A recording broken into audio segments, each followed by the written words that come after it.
নমস্কার বন্ধুরা, কেমন আছো সবাই? আশা করছি সবাই অনেক ভালো আছো, সুস্থ আছো। আমার নতুন একটা ব্লগে সবাইকে জানাই অনেক অনেক ওয়েলকাম। কয়েকদিন ধরে যা বৃষ্টি হচ্ছে, ওয়েদারটা এত পরিমাণে খারাপ, সত্যি আর ভালোই লাগছে না। যদিও এই ব্লগটা ছিল রথযাত্রার মাঝখানের ওই কয়েকটা দিনের মধ্যে একটা দিনের ব্লগ। এখন ওই বিকেল 5টা মতো বাজে। দিদি এখন ওর ছেলেকে নিয়ে পড়াতে বসেছে, কারণ এই রথের সময় প্রত্যেক দিন তো আমাদের এখানে অনুষ্ঠান হয়, তাই সন্ধেবেলা হলেই ওরা চলে যায় অনুষ্ঠান দেখতে, তাই আর পড়া হয় না।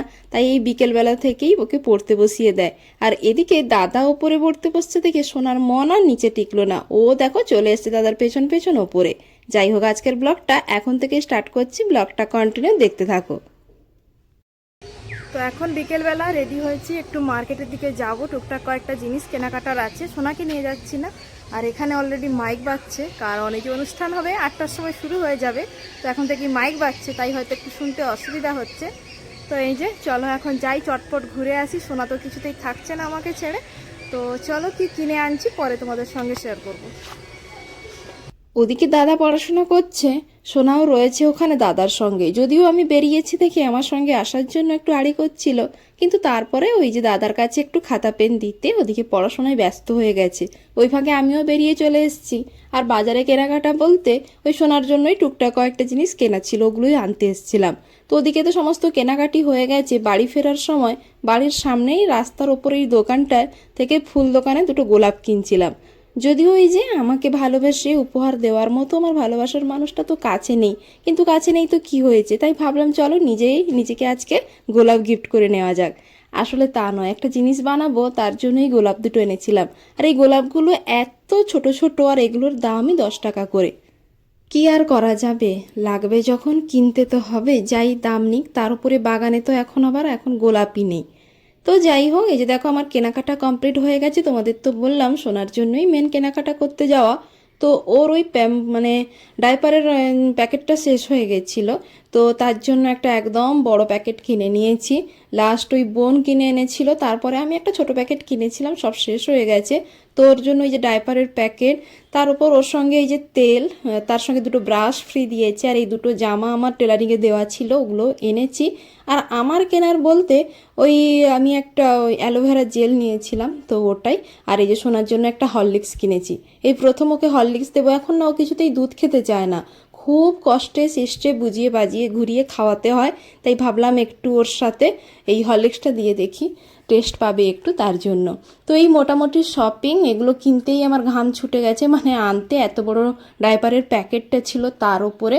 তো মানে দোকানগুলোতে আমার এতটা সময় লাগলো, ভিড় ছিল না, কিন্তু এখন তো সমস্ত দোকানই কম্পিউটারাইজ। তো কম্পিউটারে এত মানে আজকে সমস্ত দোকানেই প্রবলেম হচ্ছে, আর মানে অনেকটা সময় ধরে দাঁড়িয়ে দাঁড়িয়ে অবশেষে এই যে এলাম। আর এই যে দেখো, এটা হলো আমার বিয়ের বেনারসিটা, মানে আমার শেষ দিয়ে এসেছিলো। ও তো মেকআপ ক্লাস শিখছে, তো তার জন্য আমার উপরে একটা ব্রাইডাল লুক দিয়েছিল, পরেছিলাম। আর ওই কাদায় দাঁড়িয়ে দাঁড়িয়ে রিলস বানিয়েছিলাম, কাদা হয়ে গেছিলো নিচটা, তাই একটু ধুয়ে দিয়েছিলাম। তো ওদিকে এখন 8টা বাজতে যায় নয়, বেজে গেছে। ওদিকে অনুষ্ঠান শুরু হয়ে গেছে, তোমাদের তো বললাম রথের এই 7টা দিন আমাদের এখানে অনুষ্ঠান হয়। অনুষ্ঠান শুরু হয়ে গেছে, তো সবাই মিলে যাব। আমি তো রেডিই ছিলাম, এখন চাটা খাওয়া হয়ে গেছে আমাদের সবার, এখন এই যে বেরোবো, সবাই মিলে রেডি হচ্ছিল। তো ফাইনালি চলে এসেছি অনুষ্ঠান দেখতে। আর অনুষ্ঠান দেখা বলতে একদম তো আমাদের বাড়ির সামনেই, মানে স্টেজের পেছনটাই আমাদের বাড়ি। টানা 7 দিন ধরে এখানে অনুষ্ঠান হয়, আজকেও একটা ডান্স প্রোগ্রাম রয়েছে। আর এই যে দেখো, তোমাদেরকে দেখাই, এখানে একটা কালীর ঠাকুরের গান হচ্ছে, মানে রীতিমতো একটা বেশ আওয়াজ, লাইটিং। আর এটা দেখে সোনার মুখটা দেখো, রীতিমতো ভয় পেয়ে গেছে, একা একটা চেয়ার নিয়ে বসছিল, এমন ভয় পেয়ে কান্নাকাটি শুরু করে দিয়েছে। ওকে আবার ওর দিদি কোলে নিয়ে বসেছে, মানে শুরুর থেকেই ওর কান্নাকাটি শুরু হয়ে গেছে। সেই যে প্রথম দিন তোমাদের দেখিয়েছিলাম একটা অনুষ্ঠান হয়েছিল, তো ওখানে একটা ওই মোটু পাতলু বেরিয়েছিল, তো তার জন্য ওইটা দেখার পর থেকে তো রীতিমতো প্রচণ্ড ভয়ে ছিল, কান্নাকাটি। রাত্রে ঘুমোতেও গিয়েও ও ভয়ে অনেকবার উঠে উঠে কান্নাকাটি করেছে। তো তার জন্য পরপর এখানে এলেই ওর শুধু ভয়, কিছুতেই আসবে না, থাকবে না। তার উপরে বেশি যাই দেখে এখানে এলে নাকি তার ভয় লাগে। দেখো ভয়ে কীরকম জড়সড় হয়ে বেচারা বসে রয়েছে, নর্মাল ডান্স হচ্ছে তার মধ্যেই ওর এত পরিমাণে ভয় লাগছে। তো তারপরে দিকে দেখো বেশ লোক হয়েছে, কিন্তু একদম প্রথম থেকে একদম পেছন পর্যন্ত বেশ অনেক লোকজন হয়েছে। নাচগুলোও বেশ ভালো লাগছিল, চলো তোমাদের সঙ্গে শেয়ার করি।